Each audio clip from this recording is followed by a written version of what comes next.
Isa sa posibleng makapulong ni Pangulong Bongbong Marcos sa Amerika, si US Vice President Kamala Harris. Mula sa San Francisco, saksi live si Maris Umali.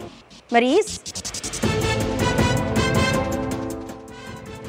Yes, Tina, pasado alas 7 na ng umaga ngayon dito sa San Francisco, sa California. At bagamat nakikita nyo, buhay na yung kalsada. Meron ding ilang mga kalsada rito. Gaya nung akin nasa likuran, mababasa mo road closed.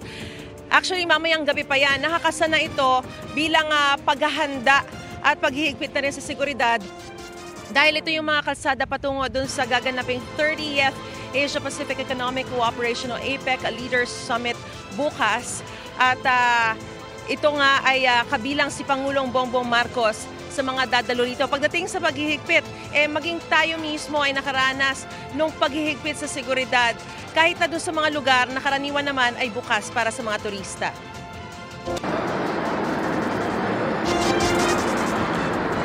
Lalo pang hinigpitan ang seguridad sa Moscone Center sa San Francisco, California, kung saan ikakasa ang 2023 Asia-Pacific Economic Cooperation Summit. Kahit kami, nahirapan sa mga limitadong biyahe, kabilang sa mga dadalong leader ng mga member economies ng APEC, si Pangulong Bongbong Marcos, kasama sa kanyang agenda ang pagsulong sa sustainable at affordable energy pati food security. Tiyak ding makikipagpulong ang Pangulo sa malalaking kumpanya sa Amerika, habang posible naman ang pakikipag one-on-one sa ibang world leaders, bagamat wala pang nakukumpirma. Ayon kay Philippine Ambassador to Washington, bagamat hindi makikipagpulong ang Pangulo kay US President Joe Biden, may request daw mula sa opisina ni US Vice President Kamala Harris para sa isang pulong.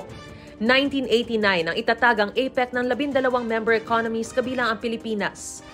Bukod sa pagtalakay sa iba't ibang patakaran at issue, nakikinabang ang Pilipinas dahil sa mga ine-export natin sa mga miyembro nito na umabot na sa 21. Kabilang dyan ang Amerika na number 1 sa pinag-e-exporta ng Pilipinas at ang China kung saan naman nanggagaling ang pinakamarami nating import.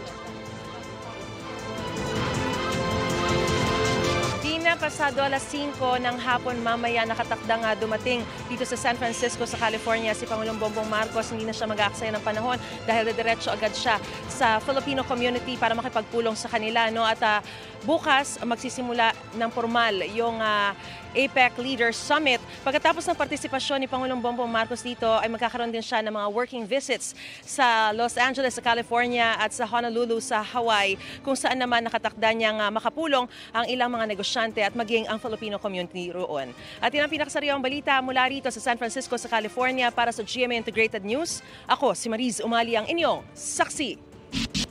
Mga kapuso, sama-sama tayong maging saksi. Mag-subscribe sa GMA Integrated News sa YouTube. Para sa mga kapuso abroad, samahan niyo kami sa GMA Pinoy TV at sa www.gmanews.tv.